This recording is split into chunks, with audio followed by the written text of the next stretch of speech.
وأشهد أن محمدا عبده ورسوله. اللهم صل على سيدنا محمد وعلى آل سيدنا محمد. أما بعد, ulama dan koroma yang senantiasa saya hormati, para sepuh yang saya hormati, seluruh jamaah yang dirahmati oleh Allah Subhanahu wa Ta'ala. Pertama-tama mari kita panjatkan rasa puji syukur kita kehadirat Allah Subhanahu wa Ta'ala atas berkah, rahmat, taufik serta hidayahnya kepada kita, sehingga kita bisa berkumpul kembali di majelis yang mulia ini dalam keadaan sehat walafiat. Semoga dari pertemuan kita, pertemuan yang membawakan keberkahan dan kemanfaatan, baik dalam kehidupan dunia, lebih di dalam negeri akhirat. Amin. Salawat beserta salam semoga tetap tercurahkan pada junjungan kita Nabi Agung Muhammad sallallahu alaihi wasallam beserta keluarga, sahabat sampai pada pengikutnya, dan semoga kita selalu akan mendapatkan syafaatnya. Amin. Pada bapak-bapak yang saya hormati, pada malam hari ini kita tidak akan membahas hukum fikih karena kita sudah akan masuk di bulan Rajab. Kita akan bahas terlebih dahulu keistimewaan di bulan Rajab. Jadi karena bulan Rajab ini merupakan salah satu bulan yang diistimewakan oleh Allah. Jadi kita nanti disuruh melaksanakan puasa dan kita akan jelaskan tentang fadilah, manfaat puasa dan ibadah-ibadah sunnah yang berada di bulan Rajab itu kayak apa. Jadi pertama kita ambil dari hadis Nabi kita Muhammad sallallahu alaihi wasallam. Yang pertama, Nabi kita Muhammad sallallahu alaihi wasallam menyampaikan, man ahya awwala lailatin min Rajab lam yamut qalbahu idza matat qulubuhu. Pertama, man utawi sapane wong iku ahya kang murid-murid sapa man, murid-murid be awwala lailatin ing dalem wengi bulan Rajab, ing dalem wengi Rajab saking bulan Rajab, lam yamut mongko orang bakal mati apa qalbuhu atine mati.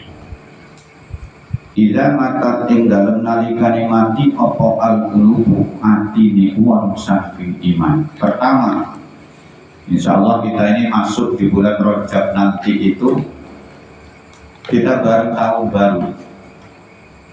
Rebo besok kita sudah masuk di bulan Rajab. Berarti kita masuk tanggal 1 Rajab juga masuk tahun baru Masehi juga besok bareng. Berarti Rabu depan kita masuk tanggal 1 Rajab.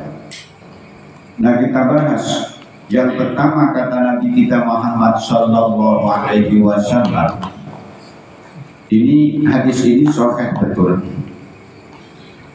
Barang siapa ketika malam pertama di bulan Rajab kita menyambutnya dengan cara ibadah, entah bentuk apa ibadahnya kita, bisa kita sholawatan, bisa istighosah, bisa berzikir, bisa sholat tasbih, bisa sholat hajat.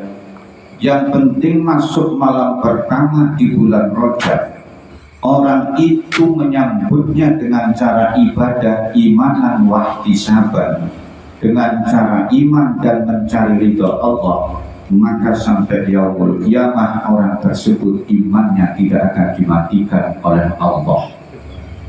Jadi kita sambut nanti malam Rabu, boleh sampean mau apa aja, yang penting dengan cara iman dan cari ridha Allah. Sampean yang senang sholawat monggo nyambutnya dengan sholawat, yang senang istighosah semuanya lakukan, artinya sesuai Karena yang dinamakan pendekatan diri itu ada dengan zikir, itu mengingat Allah supaya kita tambah dekat sama Allah.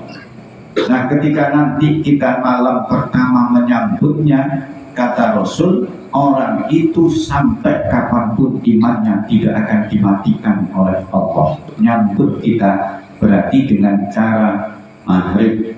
Minimal lah kita nanti, nah saya ini malas sholat kayak misalnya nggak zikir, nggak istighosah, nggak sholat hajat, nggak sholat tahajud, minimal nggak pernah jamaah, niatin sampean jamaah nyambut tanggal 1 di bulan Rajab. Insya Allah iman sampean akan dihidupkan terus oleh Allah Subhanahu wa Ta'ala. Nah, itu nyambut saja kita senang di bulan Rajab. Terus manfaat yang kedua, ketika nyambut kita di bulan Rajab pas malam tanggal 1, kata Rasulullah sallallahu alaihi wasallam, wa sabballahu khairan min fawqa ra'sihi sabban. Allah akan melimpahkan rahmatnya dengan orang itu takkan terputus selama-lamanya. Kalau kita senang masuk besok, senang toh itu kita, tapi senangnya dengan cara iman, dengan cara kita cari ridho Allah. Jangan senang-senang kita senang maksiat nyambutnya. Nanti wah ini bulan Rajab, terus kita masuknya kita di sini, terus tidak dengan cara ibadah, dengan cara yang lainnya. Sedekah bisa lakukan. Terus yang ketiga, wa kharaja min dunubihi ka yaumi waladat ummuh. Ketika orang itu masuk di tanggal 1 di bulan Rajab, orang tersebut menyambutnya malam satunya itu dengan bentuk ibadah sunnah, dan paginya dia mau berpuasa, berarti kita boleh puasa besok. Dianjurkan tanggal 1 berarti pas hari Rabu, tahun baru Mas Haji ada sampean, waduh tahun baru poso pisan gitu sampean. Itu kata Rasul akan bisa menghapuskan dosa sampean, dosa yang lampau akan dihapuskan oleh Allah, dosa kecil sampean. Jadi malam kita melakukan ibadah sunnah, yang senang sholat tasbih ya sholat tasbih, yang senang baca Quran, niatkan kita di sini senang karena kita bisa ketemu di bulan Rajab. Kata Rasul, pertama kelebihannya kita tidak akan mati iman kita. Yang kedua akan dirahmati oleh Allah Subhanahu wa Ta'ala. Yang ketiga, di sini kita akan diberikan oleh Allah diampuni dosanya. Terus yang keempat, ini yang luar biasa. Kalau sampean senang malamnya dengan cara ibadah, dan ibadah paginya kok puasa, kata Rasulullah sallallahu alaihi wasallam menyampaikan dalam suatu hadisnya, wa yasfa'u li sab'ina alfan min ahlil khotoya qad istaujabu an-nar. Yang lebih istimewa, kata Rasul, kalau umatku malam tanggal 1 bulan Rajab mau ibadah dengan cara iman dan mencari ridho Allah, dan paginya mereka puasa pas tanggal 1-nya, maka dia akan bisa menolong keluarganya, yaitu sab'ina alfan min ahlina. Dia akan bisa menolong keluarganya, totalnya 70.000 orang yang masuk neraka akan diangkat oleh kita masuk ke dalam surganya Allah. Kalau sampai mau puasa nggak ketang sehari, kalau setengah hari ya nggak ada, tentunya setengah hari. Maka kalau kita nggak puasa nanti rugi kita ini. Banyak hadis tentang pasti sini. Karena Rasulullah sallallahu alaihi wasallam dari Imam Anas bin Malik, ani Nabi sallallahu alaihi wasallam dalam suatu hadis mengatakan, man sholat ba'dal maghrib fi lailatin min Rajab 20 raka'atan yaqra'u fi kulli raka'atin Fatihatal kitab wal ikhlas wa sallama asra taslimatin. Kalau kita kok mau habis sholat maghrib sampean sholat sunnah, ya nggak ketang sholat hajat, nggak ketang 2 rakaat, suruh gampang tayasyara minas syurati, suruh baca surat yang paling mudah aja lah, qul huwallahu ahad. Sholat hajat nggak boleh sholat lainnya, artinya nggak boleh sholat yang dibikin-bikin, yang tanpa ada sholat mutlaknya. Kan sholat kita ada sholat sunnah hajat, ada sholat tasbih, ada, jadi kan bisa kita lakukan di waktu habis maghrib bisa. Terus lainnya kita kok mau sholat di antara hajat atau tasbih pada maghrib 2 rakaat saja. Ini ketentuannya kata Nabi kita Muhammad Sallallahu Alaihi Wasallam, maka akan bisa menghapuskan dosa kita. Jadi sampai ya sholat sendiri bisa. Kalau kita biasanya nanti insya Allah kita sholatnya nggak ketang sholat hajat 2 rakaat, kita sholat kalau di sini, habis itu kita sambut dengan istighosah ala kadarnya. Biasanya kita masuk di tanggal 1 bulan Rajab, berarti malam Rabu nanti. Jadi kita di sini kita lakukan, karena kita belum tentu bisa ketemu bulan Rajab yang akan datang, kita belum tentu. Tapi kalau kita sudah tahu dasar melakukan ini tadi, kita alangkah nikmatnya kita melakukan, tahu dasarnya dari Nabi kita Muhammad Sallallahu Alaihi Wasallam, betul-betul kita diperintahkan oleh Nabi untuk melakukan. Berarti di situ. Terus bagilah lagi dalam suatu hadis Nabi kita Muhammad Sallallahu Alaihi Wasallam, kita itu yang disunnahkan puasanya berarti 3 hari, tanggal 1, tanggal 2 dengan tanggal 3. Ini sunnah kita, berarti nanti hari Rabu, hari Kamis, Jumat sunnahnya. Tetapi boleh kita ngambil ini cuma 1 ya boleh, 2 ya boleh, 3 boleh, dan nggak boleh setengah hari. Puasa nanti kita puasa beduk kacau deh.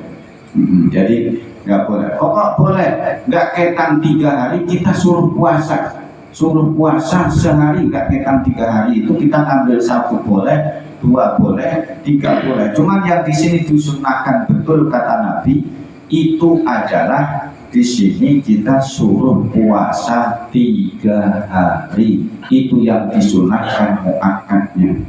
Tapi kita diperbolehkan untuk puasa 1 hari boleh. Nah, dalam suatu hadis lain Rasulullah Sallallahu Alaihi Wasallam itu menyampaikan begini.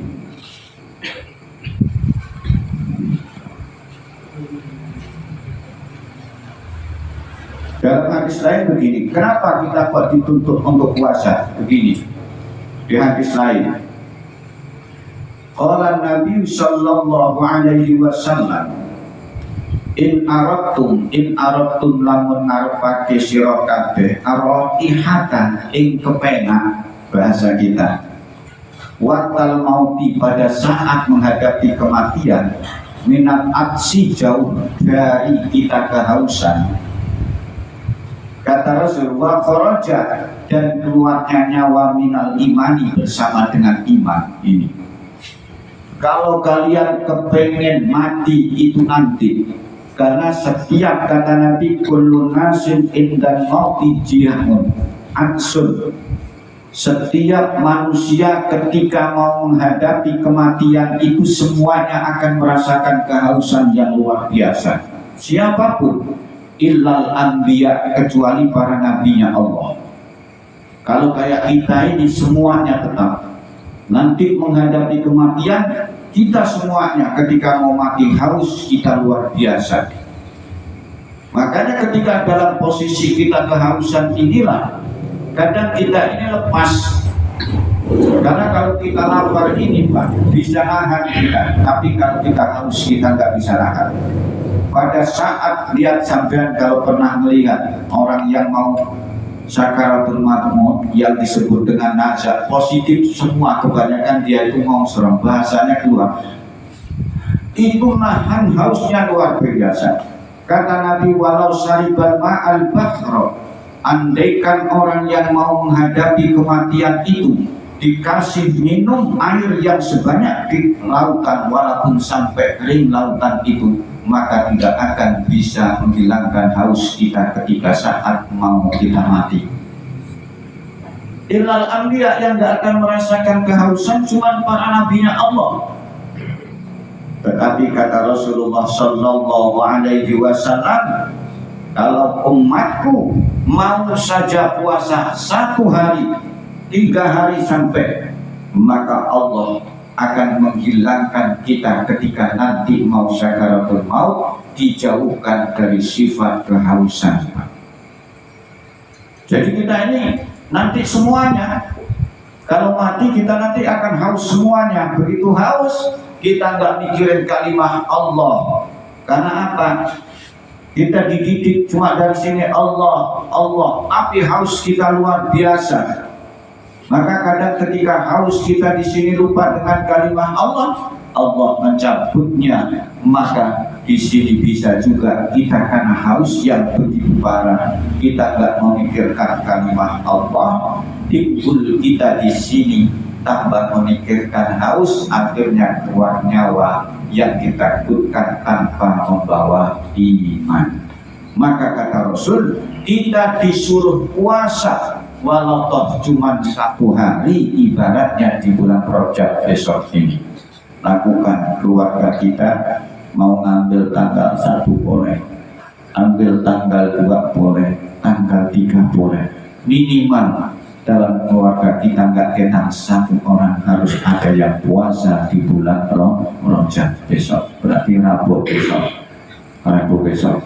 Ya nggak usah ngerilah, bareng nanti Pak puasanya ini bareng sama tahun baruan, rencana mau jalan-jalan ya berhenti dulu lah jalan-jalannya, ya enggak, kita puasa dulu nyambut bulan Rajab. Istimewa. Terus yang kedua, keistimewaan puasa di bulan Rajab itu kata Rasulullah Sallallahu Alaihi Wasallam, wa kharajal ma'al iman. Ada jaminan ketika kita ini mau puasa di bulan Rajab, nanti keluar nyawa kita membawa iman, kata Rasul. Bawa iman. Wa najata minas syaitani, dan kita akan diselamatkan dari gangguan setan kita, diganggukan dalam gangguan setan. Makanya kita di sini kata Rasulullah Sallallahu Alaihi Wasallam, kita disuruh puasa yang manfaatnya luar biasa. Ya cuma sehari nggak apa-apa lah, ngambil tanggal 1 boleh, tanggal 2 boleh, tanggal 3, karena kita besok bareng persis dengan kita di situ tahun baru. Maka di sini banyak dalam suatu keterangan hadis Nabi kita Muhammad Sallallahu Alaihi Wasallam, di sini dikatakan oleh Nabi kita Muhammad Sallallahu Alaihi Wasallam dalam hadis lain, yaitu tadi setiap manusia itu akan merasakan semuanya, merasakan di situ kehausan. Ini ada kisah perjalanan Rasulullah Sallallahu Alaihi Wasallam bersama dengan sahabat Sauban. Diceritakan begini, Hukiya an Saubani annahu qala kunna ma'an Nabi Sallallahu Alaihi Wasallam famarorna bimaqbaratin bimuqabbaratin fawaqafa alaihi Sallallahu Alaihi Wasallam baka bukaan syadidan summa da'allahu fakultu lahu lima bakaita ya Rasulullah. Bahasanya begini, suatu saat itu sahabat Sauban itu berjalan bersama dengan Rasulullah Sallallahu Alaihi Wasallam. Ketika bersama dengan Rasul, kebetulan lewat di pinggir kuburan. Pas lewat di pinggir kuburan, Tahu-tahu Rasul itu wawaqafa wa qu'udan, tahu-tahu dia langsung berhenti dan duduk bukaan sadidan, dia menangis sampai terseduh-seduh. Sahabat Sauban tak berani untuk menegurnya, cuman diam saja. Akhirnya Rasul mengangkat tangan dalam bahasa Sumada Allahu fakuntulahu. Setelah berdoa baru Sauban itu bertanya kepada Rasul dengan bahasa, lima bakaita ya Rasulullah, ada apa engkau nangis ya Rasul? Jawab Rasulullah sallallahu alaihi wasallam, ya Sauban, haulai yu'addabu fi kuburihim wa da'autu lahum. Bagaimana aku tidak menangis wahai sahabat Sauban? Orang yang ada di kuburan ini tak satu pun semuanya, tak ada yang tidak disiksa oleh Allah. Semuanya disiksa oleh Allah, sedangkan dia umatku. Maka aku menangis. Akhirnya Sauban bertanya kepada Rasulullah sallallahu alaihi wasallam, di sini ya Sauban, lau somaha ulai yauman berwajah wa manamu min ulailatan ma yu'addabu fi kuburihim. Fakultu ya Rasulullah, asumu yauman wa qiyamu lailan fihi jamna'u adabal qabri. Tanya, apakah ada amalan yang bisa menghilangkan siksaan alam kubur ya Rasul? Ada. Selain ibadah waktu, ibadah sholat yang waktu kita lakukan, kita disuruh betul oleh Nabi kita Muhammad sallallahu alaihi wasallam untuk melakukan ibadah sunnah, yaitu ibadah puasa di bulan Rajab. Apa kata Nabi? Lau somaha ulai yauman mirrajab wa manamu min ulailatan ma yu'addabu fi kuburihim. Andaikan umatku itu mau puasa saja satu hari di bulan Rajab dan malamnya dia mau menghidupkan dengan ibadah sunnahnya, entah dengan tahajud, entah dengan tasbih, entah dengan sholat hajat, kata Rasulullah sallallahu alaihi wasallam, ma yu'addabu fi kuburihi, maka dia tidak akan disiksa di dalam alam kuburnya. Sahabat-sahabat ini bahasanya agak ngengkel bahasanya. Ngengkelnya begini, asumu yawan, walau toh puasa sehari ya Rasul. Naam, kata Rasul. Wa qiyamul lailatin, walau di sini sholat hanya 1 rakaat sholat sunnah ya Rasul. Akhirnya Rasul sampai bersumpah, walladzi ba'asani bil haqqi nabiyyan ma min asma. Demi Allah, aku itu diutus oleh Allah untuk menyelamatkan umatku, dan apa yang aku sampaikan itu pun dari Allah langsung. Jadi saya nggak main-main sahabat. Jadi puasa di bulan Rajab itu luar biasa. Maka satu tadi di antara manfaatnya kita puasa tadi, kita lakukan subhanallah. Besok kita akan menghadapi kematian, insya Allah kita keluar nyawa dengan cara iman, membawa iman. Dan kita ketika mati, insya Allah nggak merasakan kehausan. Insya Allah dengan cara kita puasa, malam kita dengan sholat sunnahnya, kata Rasul, insya Allah kita nggak menemukan bentuk siksaan alam kubur kita. Ya tapi terus sampean jangan terus nanti cuma puasa bulan Rajab nggak sholat, ini kacau ini deh. Ini artinya bentuk-bentuk ibadah sunnah tapi manfaatnya luar biasa. Jadi kita memantaunya, jadi ibadah sunnah itu mendukung daripada ibadah wajib, penyempurna daripada ibadah wajib. Maka kita lakukanlah semampu kita nanti, kita lakukan untuk bisa melakukan puasa, karena banyak ini hadis-hadis Rasulullah sallallahu alaihi wasallam yang disampaikan oleh Nabi tentang keistimewaan yaitu bulan Rajab. Jadi kalau sampai puasa ya sehari boleh, 2 hari boleh, 3 hari boleh. Jangan sampai nggak puasa di bulan Rajab ini. Pak, nanti kalau puasanya tanggal 1 tahun baruan, tanggal 2-nya rewangan, ya enggak. Tanggal 3-nya jalan-jalan, 1, 2, 3. Terus bagaimana bisa sampai untuk puasa di selain tanggal 3, 2, 1 boleh, tapi tidak sehebat manfaatnya yang dijelaskan hadis tadi. Ya tetap kita boleh, tapi aturannya boleh kita tanggal 25 boleh, nggak ada dosanya, bahkan dipuasain pun boleh. Jadi cuma yang betul-betul kita di situ dari tanggal 1 sampai tanggal 3 kita untuk puasa di bulan Rajab.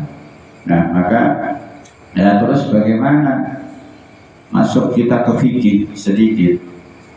Terus bagaimana ketika seseorang itu mau puasa Rajab sedangkan dia itu punya hutang puasa Ramadan? Apakah dia harus puasa Rajabnya, apa dia harus qadha Ramadannya? Qadha Ramadannya, Pak. Jadi kalau sampean kebetulan punya hutang Ramadan, terus besok kita mau puasa Rajab, niat aja puasa di bulan Ramadan untuk qadha. Kamu lakukan tanggal 1 dan nanti kamu tetap sambil diniatin juga puasa Rajab boleh, tapi niat pertama harus niat qadha dulu. Berarti niat sampean puasa bulan Ramadan qadha lillahi ta'ala. Aku berniat puasa bulan Ramadan qadha fardu karena Allah Ta'ala. Sampean hutang Ramadannya lunas, artinya sah. Nah setelah niat, tapi satu posisi bedanya di situ, ketika sampean mau qadha Ramadan, sedangkan sampean itu mau puasa juga Rajab. Qadha Ramadannya harus dilakukan, niatnya harus di malam hari sebelum datangnya waktu subuh. Jadi sebelum datang waktu sholat subuh, sampean harus sudah punya niat qadha. Nah nanti kalau misalnya subuh sampean terus niat puasa apa? Puasa Rajab diperbolehkan, sampean dapat 2 pahala. Puasa Ramadannya dihitung kita sah, dan puasa sunnahnya karena pasti tanggal 1 kita pun tetap dihukumkan sah. Cuman bedanya niat Ramadannya, qadhanya harus di malam hari sebelum datangnya waktu subuh. Setelah itu subuh sampean bisa melawani niat kembali untuk niat puasa Rajab boleh. Tapi kalau sampean kok di sini misalnya sudah waktu sahur sampean niatnya puasa sunnah, hanya puasa Rajab, tahu-tahu datang subuh ingat sampean belum punya qadha, terus sampean qadha nggak sah. Tetap sah apa tidak? Qadhanya tidak sah. Yang dihukumkan tetap adalah hukumnya puasa sunnah. Nah makanya begitu masuk tanggal 1 nanti kita di malam Rabu kita awali pertama, kalau memang punya di sini sampean punya hutang, itu ya niat langsung aja untuk membayar hutang puasa Ramadan. Nah itu pokok kalau nggak bisa dengan bahasa Arab, aku berniat puasa Ramadan qadha fardu karena Allah Ta'ala. Selesai berarti. Sebelum datang subuh harus punya niat.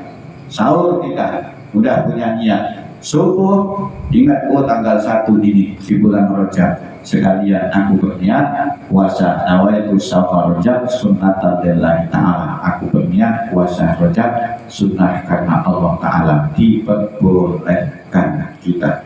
Tapi tadi sebelum subuh kita harus punya niat qadha bulan Ramadan. Berarti kalau kita mendahulukan sunnahnya, dihitung qadha kita tidak sah. Qadha kita tidak sah. Kalau mau ada yang tanya, ada, walaupun di tema yang lain. Sebelum kita lanjutkan, ada? Ya, kalau nggak ada kita teruskan. Di dalam hadis Nabi kita Muhammad Sallallahu Alaihi Wasallam kita bicara tentang manfaatnya sesuai dengan ketentuan hadis Nabi kita Muhammad Sallallahu Alaihi Wasallam, yaitu dari hadis Nabi kita Muhammad Sallallahu Alaihi Wasallam yang diceritakan dari Imam Ibnu Abbas radhiyallahu anhu. Di sini dikatakan saumu awwali yaumin min Rajab kafaratun salasina sinina salasin, yaitu kafaratu salasi sinina. Jadi puasa sampean tanggal 1 pertama di bulan Rajab akan bisa menghapuskan dosa kecil sampean selama 3 tahun. Puasa sehari, makanya kita ini lebihnya dari umat-umatnya Nabi Muhammad selain umat Nabi Muhammad. Kalau dihitung kita ini umur paling 63, 70 sampai dengan 80 lah kita. Umat Nabi Nuh itu hitungannya 800, ada yang 900 tahun. Mereka ibadah semua. Nah kalau dibandingkan kita di sini untuk ibadah umur kita ini masih dihitung loh, sampean ibadahnya itu umat Nabi dihitung dari balik, laki-laki dihitung dari kita umur 15 tahun. Kalau 15 tahun kita mulai ibadah dihitung, terus umur kita itu di situ 75 tahun, berarti kita ini ibadah cuma di situ 60 tahun. Itu kalau 60 tahun ibadah. Dan umatnya Nabi Nuh itu sampai 800 tahun ibadah semua. Bandingkan 800 tahun dengan 60 tahun ibadah. Itu aja ibadah 60 tahun kadang-kadang umat-umatan kita masih ya. Masih umat-umatan. Makanya kan Rasul sampai memberikan di sini patokan kita ini gampang umatnya Nabi Muhammad itu. Man jawaza arba'ina sanatan walam yadlim syarruhu ila khairuhu ila syarrihi falyatajahad ilana. Gampang tanda umat Nabi Muhammad itu. Barang siapa yang umurnya mencapai 40 tahun, kata Rasul, di situ kok bisa menata ibadah fardunya dan ibadah sunnahnya, yakin mati akan masuk surganya Allah. Patokan di 40 tahun kita. Jadi arba'ina sanatan, jadi patokannya di 40 tahun kata Nabi. Kalau 40 tahun kok umat Nabi Muhammad ini tadi sampai 40 tahun nggak bisa menata ibadah wajibnya, ibadah sunnahnya, wajibnya nggak bisa tertata, maka kata Nabi falyatajahaz ilan, siap mati kita masuk neraka di 40 tahun. Jadi kalau kita ini sudah 40 tahun sholat, itu udah bagus, walaupun nggak jamaah tapi nggak pernah ditinggal. Sedikitnya ada sholat sunnah, nggak kita ba'diyah. Sedikitnya kita melakukan sholat walaupun sebulan sekali, setahun sekali, tahajud nggak masalah. Ya enggak? Nah, iya, tahajud itu ya ada keringanan juga, duha ya ada keringanan juga. Melaksanakan kita terus-terusan seakan wajib ya jelek juga itu. Ya Nabi itu makanya melaksanakan sholat tarawih itu ya macam-macam. Melaksanakan sholat duha ya kadang melaksanakan dan kadang nggak melaksanakan. Kalau Nabi melaksanakan terus, takut nanti sangkanya duha tahajud disangka wajib oleh umatnya. Iya, disangka nanti wajib. Nah makanya di situ kadang melakukan, kadang tidak. Kadang kita nggak melakukan ya di sini nggak masalah yang penting. Maka patokan kita di 40. Insya Allah kalau 40 tahun kita bisa menata sholat kita, bisa menata ibadah sunnah-sunnah kita, minimal sholat wajib kita ini sudah kita lakukan, kata Nabi, insya Allah umatku masuk surganya Allah di 40 tahun. Tapi kalau 40 tahun acak-acakan kita, iya, sholat nggak pernah, Jumatan nggak pernah, ya nggak pernah, oh mabuk masih nemen, nah ini ya berarti kita banyak aja hasilana, berarti siap-siap mati masuk nerakanya Allah kita. Patokan kita di 40 tahun. Kalau saya semuanya lebih dari 40 tahun. Kalau 60 tahun Pak nggak sholat gimana? Embuh, itu sudah lebih parah itu. Iya, lebih parah. Orang patokannya di 40 di sini di dalam hadis. Nah makanya dari itulah kita ini diberikan waktu oleh Allah, umat Nabi itu walaupun pendek dalam bentuk ibadahnya, tapi kita diberikan keistimewaan. Puasa sehari mampu kita menghapuskan dosa kita setahun yang lampau, setahun yang akan datang, mampu. Coba kalau kita nggak diberikan keistimewaan oleh Allah, kita nggak akan bisa untuk masuk surga. Kalah kita dengan umat-umat sebelumnya. Umat Nabi Daud puasanya sehari berhenti, sehari lagi puasa, sehari lagi, itu seumur hidup. Kita puasanya setahun cuma sebulan aja kadang tutup, enggak kita ini, ya enggak. Nah apalagi kayak umatnya Nabi Daud, puasanya sekarang puasa, besok enggak, besok puasa, sampai langsung mau wah susah benar jadi Islam ini, gitu kemungkinan. Tapi karena umat Nabi Muhammad ini diberikan betul membedakan kita di 5 perkara, maka kita ini betul-betul diistimewakan oleh Allah. Umat Nabi Muhammad Sallallahu Alaihi Wasallam, puasa kita sehari mampu menghapuskan dosa kita. Dan nanti kalian kalau pengen, ya tapi terus kalian jangan udah puasa sehari dosa hilang, enggak, habis itu maksiat lagi, ya jangan. Ini namanya tahu-tahu maksiat. Ya kalau umur kita panjang, begitu habis maksiat kita mati, kacau lagi nanti kita. Iya, ini namanya orang nggak benar kayak gini. Berat yang dinamakan tobat, ketika kita sudah salah terus kita tobat, kita nggak akan mengulangi kesalahan lagi. Jadi kalau kita alhamdulillah kita bisa jadi ibadah. Nanti kita bicara syariat, nggak bicara hakikat, ya. Karena kalau kita syariat nanti ada keterangan yang lain. Yang penting kita ngikut aja ketentuan Nabi. Karena kelas kita masih kelas syariat lah. Kalau kita nanti kapan-kapan kita buka kitab-kitab ketentuan kita tentang yang penting sholat kita sudah bagus, puasa kita bagus, zakat kita bagus, bila berhaji kita pun bagus. Nanti bisnis kita belum bahas ini masalah bisnis kita, masalah nanti karena kita akan bahas juga kalau kita untuk waktu ini panjang masalah hukum kita tentang masalah bisnis, baik pertanian, baik perdagangan, baik kita dalam apapun kita akan bahas tentang muamalah supaya kita ibadah kita ini tidak sia-sia.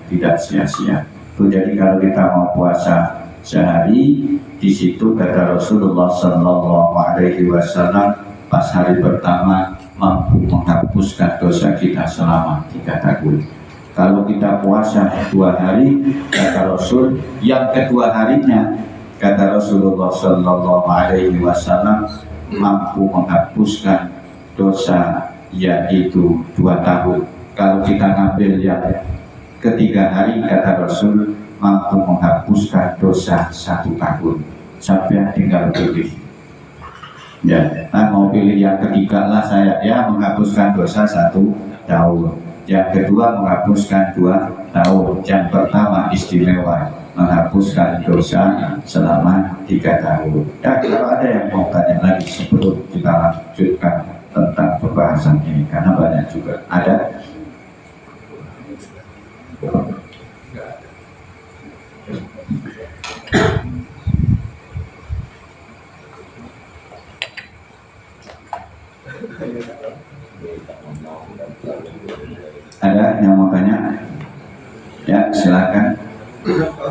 mau tanya tentang qada sholat. Misalkan kita tertidur 3 kali sholat duhur, nggak pernah sholat duhur selama 3 kali, tidur terus. Kita mengkodonya itu apa bisa sekaligus? Itu kan 12 rakaat berarti jumlah seluruh rakaat. Itu bisa dikaliguskan waktu duhur kita ada kesempatan. Ya, jadi sholat qada itu kita itu boleh, sebetulnya tidak ada ya sholat qada itu untuk penetapan hukum itu tidak ada. Artinya begini, tidak diperbolehkan kita meninggalkan sholat dengan alasan mau diqada, tetap hukumnya dosa tidak ada. Tetapi fa'idha fata minas sholati fayajibu qada'u. Apabila seseorang itu sempat tertinggal dalam suatu sholat, tetap wajib untuk qada. Nah, orang mengqada tetapi tidak mendapatkan dosa itu disebabkan 2 perkara. 1 karena lupa, 2 karena tertidur. Tertidur itu pun itu sebelum masuk waktunya sholat. Misal sampai tidur jam 11, tahu-tahu bangun asar, berarti nggak sholat duhur, sampean wajib qada. Tapi dalam suatu qada ini tidak dihukumkan dosa. Tapi kalau sampean di perjalanan, nah ini jam berapa? Jam 12. Yuk laju aja, kita qada, hukumnya dosa. Karena kesengajaan untuk mengqada itu hukum tetap dosa. Jadi kayak apapun, sakit kayak gitu juga. Ya Allah sakit saya, saya nggak usah sholat, nanti saya qada saja, tetap dosa. Jadi hukum qada itu hanya bisa kita lakukan ketika tadi. Sebetulnya apabila kita lupa, ya orang lupa ini nggak bisa dimarahin. Karena sampean ada orang yang terlalu senang bisa lupa sholatnya, ada orang yang terlalu sedih karena keluarganya meninggal sampai lupa sholatnya, ada. Dia silakan mengqada. Nah, cara mengqada yang namanya qada itu nggak punya waktu. Kapan saja kita bisa melakukan qada. Sholat duhur diqada pada waktu sholat maghrib pun boleh. Boleh. Sholat maghrib dilakukan pada waktu sholat isya qada pun boleh. Jadi kalau qada itu jangankan cuma 1 waktu, 5 waktu pun. Sampai seumpama ini, seumpama tertidur sampean, tidur mulai jam 11, bangun jam 11 lagi misalnya, 24 jam misalnya, ini enggak. Bisa juga, bisa namanya orang yang enggak. Itu bisa, karena di situ dia tidur jam 11, bangun jam 11 lagi, berarti 24 jam kita kan. Berarti asar, maghrib, isya, subuh kita nggak sholat sama sekali. Nah setelah bangun, subhanallah, ini hari Senin, padahal tidur saya hari Minggu. Sampean bangun sholat zuhur langsung, sholat yang punya waktu dulu. Jadi sholat zuhur biasa dulu. Setelah itu ngodoknya sholat yang punya waktu dulu. Berarti kalau sampean punya sholat zuhur, maghrib, asar, isya, subuh, dilakukan di waktu sholat zuhur, lakukan dulu sholat zuhurnya. Habis itu asar, maghrib, isya, subuh, itu di waktu zuhur. Kalau seumpama itu dilakukan pada waktu maghrib, yang lakukan sholat maghribnya dulu, yang punya waktu dulu, yang punya waktu. Nah bisa kita ngulang sholat, kebetulan punya hutang kayak tadi 3 sholat zuhur, langsung dilakukan boleh. Berarti dengan cara di situ 2, 3 salaman. Nggak boleh nanti sholat zuhur langsung double 12 rakaat langsung 4 kali 3 kan. Jadi sholatnya langsung 12 rakaat.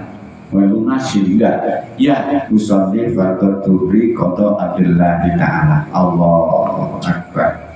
Dan salam, niat lagi kita sholat zuhur lagi, salam lagi, niat sholat zuhur lagi, sudah diperbolehkan. Jadi boleh kita itu ngodokin sholat sekaligus 3 3 waktu boleh, 5 waktu pun boleh, karena sesungguhnya sholat qadha itu nggak punya waktu,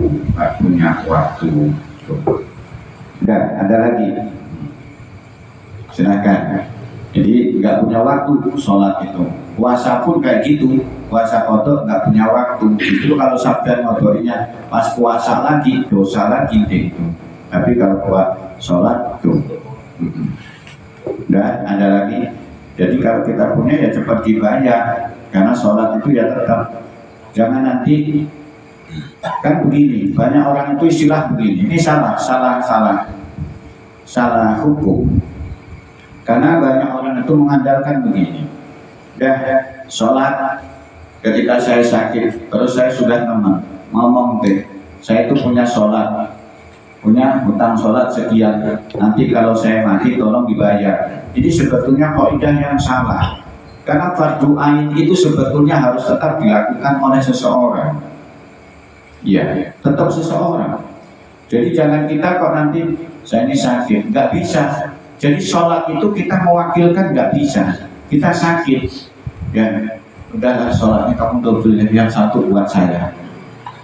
Loh bisa, kita ini ngodoin sholatnya orang itu bisa, tapi dengan ketentuan yang kita ngodoin syaratnya mati dulu. Loh iya, sampean bisa ngodoin puasanya orang bisa, tapi dengan ketentuan orang itu mati dulu. Nah orangnya masih cuma sakit, kan ketentuan sakit bisa kita lakukan dengan cara duduk, dengan cara berbaring. Kita harus masih bisa sholat. Jadi kita nggak bisa untuk melakukan sakit saya, kayak sholatnya kamu double ya, nggak bisa tetap. Ketika walaupun sakit kita tetap wajib untuk melakukan sholat. Madama aku sofihun, selagi akal kita sehat kita tetap untuk sholat, nggak bisa enggak. Tapi kalau akal kita nggak sehat, alhamdulillah gratis sampean itu. Ya tapi kalau akal sampean nggak sehat, sampean jangan meri. Arti meri apa ya? Ngiri sampean. Karena orang yang akalnya sehat itu nggak punya surga loh, dan juga nggak punya neraka. Iya, netral sampai nanti. Jadi, wah enak dari wong gendem kayak mana? Sampai gitu. Ya tapi kan temannya masuk surga, sampean nggak masuk surga, dan juga nggak masuk neraka sampean. Cuma akan dikembalikan seluruh tubuh kita bagi orang yang memang akalnya nggak sehat. Nanti yang dari tanah kembali ke tanah, yang dari air kembali ke tanah air, dikembalikan. Tapi kalau kita enggak, karena apa? Jazak pembalasan sebentuknya apapun ibadah, tetap balasannya surga, tetap balasannya surga. Nah sebentuk apapun bentuk kemaksiatan yang kita lakukan, kalau kita nggak minta ampun, nggak minta kita taubat kepada Allah, ya tetap balasannya neraka, anggap siksaan Allah, siksaan Allah itu. Udah, ada lagi yang mau nanya, silakan. Assalamualaikum Kak. Ya, oke, monggo. Seumpamanya orang tak kebiasaan puasa Senin Kamis, bagaimana boleh di bulan Rajab? Ribet maksudnya? Udah biasa Puasa Senin Kamis gitu. Bulan Rajab gimana? Sholat ke bulan Rajab lakukan, nggak apa-apa, niatin boleh. Niatnya kita bulan Rajab langsung puasa ke Senin Kamis, ya boleh, nggak apa-apa. Niat kita boleh, karena setiap Senin itu kan, setiap hari Senin sama hari Kamis itu kan apa? Pertama Senin itu awal pencatatan kita dicatat dalam puasa. Nanti pas hari Kamis itu buku catatan kita dilaporkan ke hadapan Allah, kita masih dalam keadaan puasa. Itu jadi dicatat pas puasa, dilaporkan pas puasa. Terus kita puasa Rajab sekaligus bisa, nggak masalah. Sudah biasa kita puasa Senin Kamis. Dan ada lagi. Terima kasih. Ya. Untuk terusan tadi. Andai ini yang lupa saya sama istri lah, misalkan ketidurannya kan bareng, lupanya bareng berarti. Itu dijamaahkan bisa tidak? Maksudnya imaman, makmuman gitu. Makmum dan imam. Saya imam, misalkan istri saya makmumnya, mengkodo ini bisa tidak? Sama-sama kodo. Iya, sama-sama kodo. Bisa. Jadi kalau kita itu nggak bisa bermakmum satu sama imam yang sedang berkodo, atau kita nggak bisa bermakmum kepada orang yang di sini sedang sholat dalam jamak maupun qashar. Jadi kalau kita sama-sama jamak qashar, kita boleh untuk bermakmuman. Tapi kalau yang jadi imam lagi jamak atau lagi qashar, kita sholat biasa nggak diperbolehkan. Atau di situ kita ada orang tersebut qadha, kita di sini mengikut jamaah, dia kita tidak. Tapi kalau sama boleh, nggak apa-apa. Nggak ada lagi. Ustaz, Ya. misal kalau ya orang tua lagi sakit,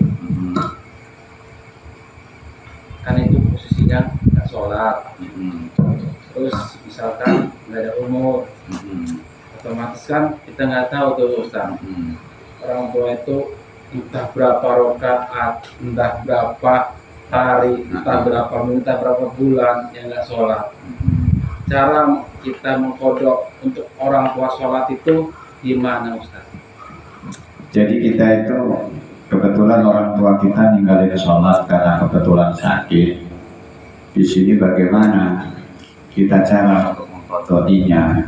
Ya kita niatin aja setiap waktu, apa langsung waktu kita balas dengan niat, misalnya sholat maghrib, usolli fardhu maghribi qada'an an bapak fulan fardhu lillahi ta'ala. Berarti di situ artinya aku berniat sholat maghrib qada'an bapak ini fardu karena Allah Ta'ala. Boleh kita mengqadai orang tua, itu diperbolehkan dalam Fathul Mu'in. Bahkan Imam Romli diperbolehkan kita untuk mengqadainya, diperbolehkan. Tetapi tidak diperbolehkan kita membayar fidyah sholat, nggak boleh. Kalau mengqadainya kita boleh. Tapi kalau puasa kita bisa dua pilihan. Bisa dilakukan dengan qadha, bisa dilakukan dengan bayar fidyah. Tapi kalau sholat itu dalam suatu keterangan tidak diperbolehkan. Jadi kalau ada orang sholat 1 tahun, ninggalin sholat 1 tahun, terus dibayar fidyah setiap satu sholatan 1 mud, misal, berarti sehari semalam 5 waktu, berarti 5 mud. 5 mud itu taruh 6 on, berarti kalau 6 on kali 5 kan gitu. Berarti ini kalau dalam suatu keterangan fikih kita tidak diperbolehkan. Kalau qadhain boleh, kalau di sini bayar fidyah tidak diperbolehkan. Itu lebih, tapi lebih utama tidak dibayarkan fidyah, disuruh mengqadainya. Tadi niatnya berarti sampean mau niat nyolatin maghrib, qadhanya ayat sampean ya usolli fardhu maghribi qada'an, pakai ain, bapak ini fardhu lillahi ta'ala. Allah aku berniat ngadain sholatnya bapak bulan fardu karena Allah Ta'ala, sholat biasa. Jadi namanya bapak itu disebut. Nah ketika sholat qadha itu kita lakukan kalau berjamaah kayak tadi, sholat itu kok kita lakukan berjamaah, berarti itu ngikut waktu. Jadi kalau sampean bayar qadha bapak sampean, kebetulan misalnya sampean jamaah sama istri atau sama anak sampean, bayarnya pas di maghrib, itu semua sholat bacanya jahar semuanya, kuati. Berarti zuhur pun dikuati. Ya, Bismillahirrahmanirrahim sampai waladhdallin amin, kuat. Nanti yang rakaat keempat, ketiga yang enggak faksiri. Tapi kalau sampean bayarnya qadha itu pas di waktu zuhur, sholat maghrib di waktu zuhur, isya di waktu zuhur, subuh di waktu zuhur, siri semuanya, bukan sholatnya, ngikut waktunya. Kalau di waktu zuhur berarti kalau jamaah ya di sini siri kayak kita sholat zuhur biasa. Tapi kalau kita sholatnya bayarnya pada posisi pada waktu kita di waktu isya atau maghrib, kita baik sholat zuhur dilakukan di waktu maghrib atau asar dilakukan di waktu maghrib, asarnya juga dibaca kuat kayak sholat isya.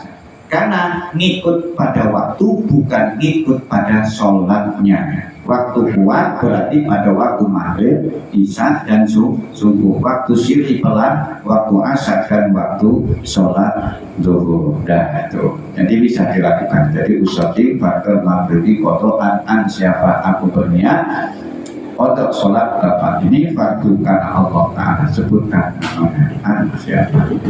Ada lagi yang mau nanya? Ya, monggo. Lanjutnya sing mau. Ketika yang mengodok itu satu jamaah, contoh jamaah musola ini. Terus kita sebagai anaknya mengasihkan sedekah ke musola. Iya.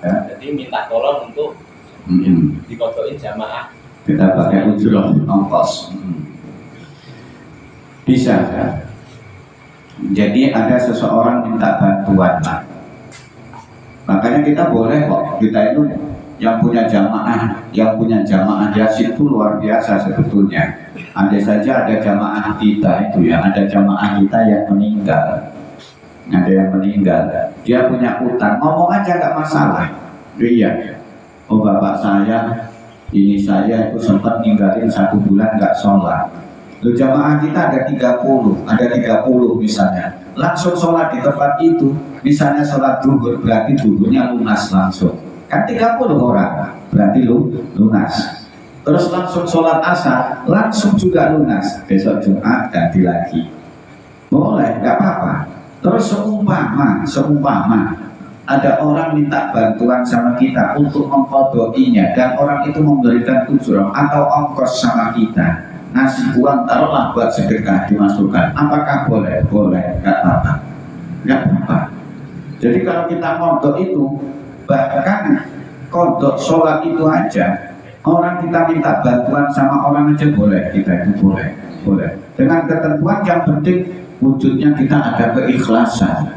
Dan ujroh ini alias ongkos ini bisa kita disodaqahkan, misalnya masuk ke musola, boleh, nggak apa-apa, nggak masalah, diperbolehkan. Saya juga pernah melakukan, orang mana itu pernah kan kita dapatkan Pak minta bapak saya tinggalin sholat selama 1 bulan dan nanti saya sedekah ke sini dan minta untuk sholat qadanya, ya lakukan, boleh, nggak masalah, itu dalam kita diperbolehkan. Bahkan kita minta bantuan aja boleh, atau kita di sini, tapi kalau kita melakukan qadha tanpa dipermisikan kepada keluarganya, kita nggak boleh tambahan. Keluarga saya meninggal, terus di sini sampai berbahagia Allah meninggal, dia itu kayaknya kalau bayar itu nggak tidak kuat lah, saya bantulah, sampai bantu, tapi tanpa permisi, nggak diperbolehkan. Walaupun sholat kita harus permisi kepada ahli warisnya, karena bentuk segala sesuatu ketika orang itu mati itu adalah hak seorang ahli waris. Jadi kita nggak bisa izin terus tidak. Jadi diperbolehkan kita memberikan ongkos alias di sini ya bahasa kita merasa terima kasih dibantu dalam bentuk kita mengqadai, itu diperbolehkan. Dan ada lagi, silakan. Yang penting tapi ojo jaluk kita nggak boleh. Aku gelem ngodoi bapakmu tapi salah sak waktu ini 1.000. Nah ini kita nggak boleh, ini namanya kita apa ya, bisnis sholat ini namanya. Bisnis sholat ini kita nggak boleh ada, karena urusan ikhlas. Terus orang kan ngomong, ini ngomong itu apa ya artinya? Ini sering menjadi pembicaraan kita. Ya ketika itu aku ikhlas, ya ketika itu juga ikhlas. Nah ini yang repot kita harusnya. Akhirnya uang pun bisa menjadikan sesuatu, tapi ketika kita menjual dalam bentuk itu ya tetap kita salah. Karena apa? Bentuk kebaikan yang kita lakukan dalam sesuatu itu yakin ada pembalasannya. Jadi kita nggak usah sanksi. Ketika melakukan kebaikan positif, di situ ada balasan dari Allah, apapun bentuknya. Jadi Kalau kita kok sanksi melakukan kebaikan terus di sini nggak ada balasan, ini kita yang menjadi orang yang rugi betul. Dan ada lagi, itu cara kodok kita. Dan Pak Ustaz, umpami kula niki ada yang suka nampun kopla. Oke. Nah, itu tasik umpami niku ninggang itu tasik napa? Wajib dikodoi napa mboten sampai nah terus puasane niku tasik wajib dibiayai. Niku ketika khotlak niku langsung nopo sempat dia sempat iling nopo mboten. Niku kadang-kadang. Oh, berarti kalau kadang-kadang berarti tetap wajib untuk dikodoi dan puasanya pun tetap wajib dibayar kifarah. Tapi kalau memang dia sudah sholat betul lupa total, berarti dia bahasanya sudah pikun total lah dia itu. Artinya akalnya sudah nggak nyambung sama sekali, nggak masalah sudah. Karena kan tadi tuntutan orang sholat itu tidak terletak pada sehatnya fisik, tapi terletak kepada sehatnya akal. Berarti ketika akal sudah tidak sehat, tidak ada tuntutan untuk ibadah. Tapi kalau dia kadang lupa, kadang enggak, ini tetap wajib untuk dikodoi dan tetap wajib dibayarkan fidyah. Tapi kayak kita kok kumat-kumatan ya nggak enak gitu. Karena ada orang kita ini lagi kumat wapi, sholat api, sholat lagi kumat nggak kumat gitu nggak sholat. Ini namanya nggak. Ini tetap akalnya sehat, artinya tetap. Jadi ketika orang itu sempat lupa, artinya sempat ada apa? Kalau itu kadang dalam faktor usia. Kan di sini kan ketika seseorang itu wajib melakukan langsung bayar fidyah syekhun kabirun. Jadi nanti ketika orang itu puasa, di situ nggak wajib untuk dibayarkan kodok ketika orang itu dalam posisi tua renta. Jadi langsung dibayarkan fidyah saja, tidak ada tuntutan untuk di situ membayar kodok. Masukkan jenengan tadi berarti udah tua lanjut usia, nggak kuat apa-apa. Di sini dia tetap cukup dibayarkan fidyah saja dan sholatnya pun bisa kita kodok saja itu semampu kita. Tapi dengan ketentuan tadi dia ketika lagi pas puasanya nunggu, kalau puasa sholat nggak bisa, harus menunggu dalam keadaan dia bukan harus mati boten itu kita melakukan karena dia tetap kadang sehat, kadang enggak dalam bentuk yang kita pada waktu meninggalnya nanti boleh kita untuk mengkodokinya. Tapi kalau puasanya tidak harus menunggu meninggal karena dia sudah syekhun kabirun, langsung untuk dibayarkan fidyah. Bayarkan fidyahnya berarti wajib ketika sudah masuk di bulan Ramadan. Berarti kalau belum Ramadan belum wajib untuk membayarkan fidyah. Dan ada lagi. Dan jadi sampai belum masuk Ramadan kok ini, nah ibu saya ini tua, bayarkan sekarang nggak boleh, nunggu masuk Ramadan jatuhnya fidyah itu barusan kita bayar dalam posisi kita bisa bayar fidyah. Dan ada lagi luar tema kita nggak masalah. Jadi jangan nanti, loh saya itu pernah kok Pak, pernah bahasanya, tapi saya diundang Pak, bukan di daerah kita. Jadi bahasanya apa? Entah Pak, nggak ikut paling itu. Waduh, pulang saya nggak kuat Pak bawa beras sama telurnya itu Pak. Tapi saya nggak berani saya pada waktu itu. Jadi ya saya nggak tahu apa namanya, nggak tahu, pokoknya saya itu diundang. Begitu diundang sampai sana, habis tahlilan pas 40 harinya langsung saya diomongin, Pak ini bayar fidyah sholatnya adik saya selama 3 tahun. 3 tahun. Jadi total beras itu kurang lebih sekitar hampir 4 kintalan itu. 4 kintal. Terus ini itu saya bawa 1 kardus. Telur itu waktu pulang nggak bawa berkat enggak, tapi bawa itu tadi. Tapi saya sudah ngomong, kalau saya sebetulnya nggak berani karena tidak ada hukumnya. Tapi mereka ngomong, ada kita di situ Pak. waduh, kalau ninggalin 4 tahun bisa-bisa jual tanah orang ngintip untuk ngodoin sholatnya dengan cara fidyah. Iya kalau dia mampu, kalau enggak, ibadah itu enggak seperti itu.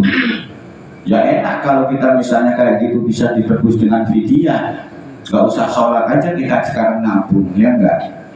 Nabung dapat sekian juta, mati kasih nih tabungan besok buat fidyah kita. Nah ini kan enggak. Iya pernah saya, tapi saya pernah nyampaikan. Terus pas 7 hari, akhirnya 40 hari saya sampaikan kembali. Dan kebetulan saya diminta untuk ngasih tausiah pada saat itu pas 40 harinya. Saya sampaikan, itu nggak ada hukum. Jadi betulnya ya baik bertantangan dengan tokoh di situ, tapi kita wajib hitung aja. Kalau orang itu aja berapa kita bawa 10 kiloan pulang, waduh pas 7 hari, waduh pokoknya. Ini kalau ada orang ninggalin sholat selama 5 tahun, setiap minggu kayaknya nggak beli beras sih kayaknya. Iya, nah hukum ini kita harus jangan, nggak ada seperti itu memberatkan seseorang. Ya kalau dikotokin boleh, tapi kalau difidyahkan dalam bentuk sholat kita nggak ada. Itu hukumnya. Kan ada lagi. Monggo, yang ada.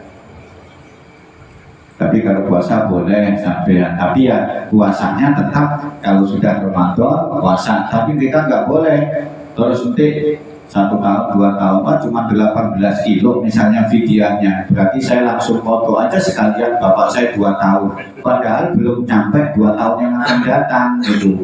Itu nggak boleh. Jadi kita boleh mengeluarkan fidyah kalau sudah masuk waktunya. Berarti kalau belum waktunya kita nggak boleh mengeluarkan fidyah. Jadi belum Ramadan kita mengeluarkan nggak boleh.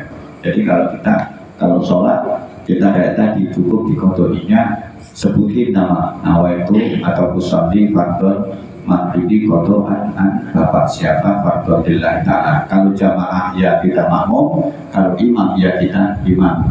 Dan ketika sholat di mana kodo itu dilakukan ikut kepada yang punya waktu. Kalau dilakukan di malam hari berarti sholatnya semuanya 5 waktu harus dikuatkan bacaannya kalau kita jamaah. Tapi kalau sendiri ya jangan. Sampai sholat kodok sendirian ngodoin orang tuanya maghrib bacanya boleh maupun alaihim wa amin bismillahirrahmanirrahim, ya nggak boleh. Kalau sendiri tetap harus syirik. Dan ada lagi? Kalau nggak ada kita tutup. Ada? Ya, setengah 10 kita. Nah itu tentang fadilah daripada sholat apa tadi? Bulan Rajab. Insya Allah entah ini kita besok ini malam Rabu kita tetap ngaji apa enggak kita ini? Tetap ngaji. Ya udah, kita tetap ngaji. Jadi kita bahas hukum kembali dalam hukum fikih kembali. Nanti takutnya nanti waduh tahun baruan kita iya mau bakar-bakaran ya nggak apa-apa, sambil bakaran nggak apa-apa, kita ngaji dulu berarti kalau mau bakar.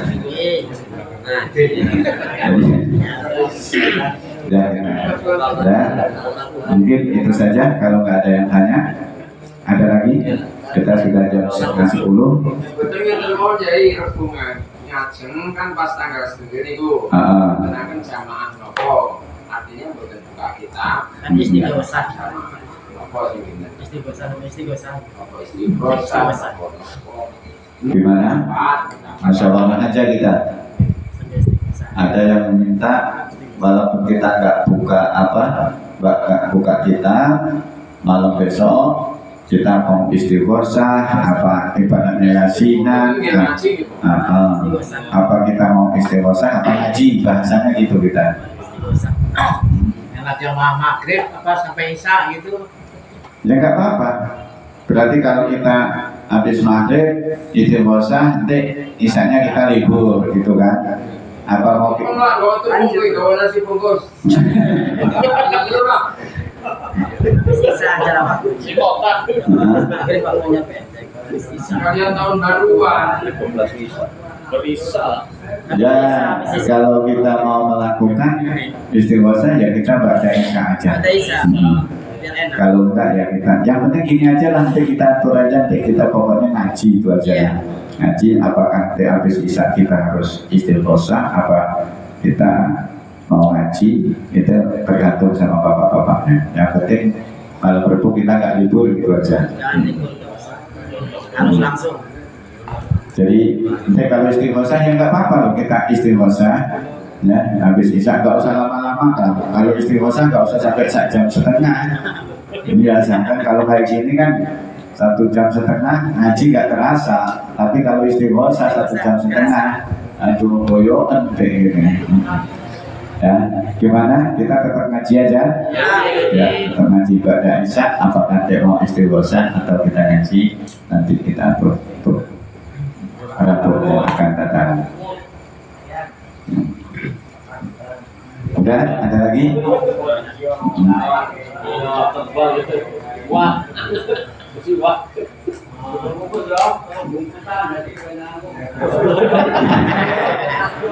Aku suruh bungkus. Jadi sekali-kali ambil sih top lah. Ada, mungkin itu saja. Pada malam hari udah jam 9:30. Insya Allah nanti kita malam Rabu tetap ngaji kita isi. Mari sama-sama kita tutup dengan bacaan doa. Allahumma sholli ala sayyidina Muhammad wa ala ali sayyidina Muhammad sayyidil awwalin wal akhirin tabarak wa syahadati rasulillah jami'an alhamdulillahi rabbil alamin abda syakirin hamdan na'imin حتى يعطي نعمه ويكافئ مزيدا يا ربنا لك الحمد كما ينبغي بجلالك وجهك وعظيم سلطانك اللهم أئنا على ذكرك وشكرك وحسن عبادتك توفنا من المسلمين والحقنا بالصالحين وصلنا مع المقربين اللهم صل وسلم على سيدنا محمد صلاة تجعلنا بها الاستقامة تتبعنا بها الكرامة وتنصرنا من عبادك الصالحين بالسعادة والكرامة في الدين والدنيا حتى الآخرة اللهم صل وسلم على سيدنا محمد صلاة تلقي بها المحبة والهيبة على أعدائنا من الكفرة والمشركين والحاسدين بما شئت وكيف شئت يا الله اللهم اغفر لنا ذنوبنا ولوالدينا وارحمهما كما ربيانا صغارا ولجميع مشايخنا ولأستاذنا ولمؤمننا وجميع المسلمين والمسلمات والمؤمنين والمؤمنات الأحياء منهم والأموات ربنا آتنا في الدنيا حسنة وفي الآخرة حسنة وقنا عذاب النار سبحان ربك رب العزة عما يصفون وسلام على المرسلين والحمد لله رب العالمين. الفاتحة. أعوذ بالله من الشيطان الرجيم بسم الله الرحمن الرحيم الحمد لله رب العالمين الرحمن الرحيم مالك يوم الدين إياك نعبد وإياك نستعين اهدنا الصراط المستقيم صراط الذين أنعمت عليهم غير المغضوب عليهم ولا الضالين آمين آمين يا مجيب السائلين دعوة يا سبحانك اللهم وتحية يا سلام وآخر دعوانا الحمد لله رب العالمين تقبل الله منكم يا رب بالمصطفى بلغ مقاصدنا واغفر لنا يا واسعا يا ربي مولاي صل وسلم دائما أبدا على حبيبك خير خلق كلهم هو الحبيب الذي ترجى شفاعته لكل أهل من الأموال مهتمين يا أرحم الراحمين يا أرحم الراحمين يا أرحم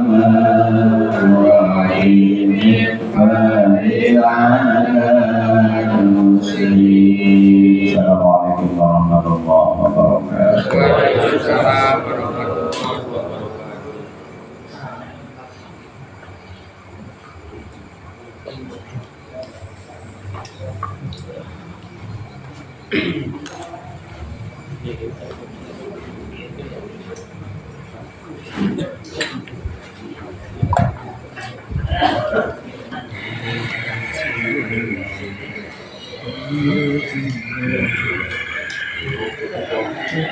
Yang anu mat, ikono, yang ikono.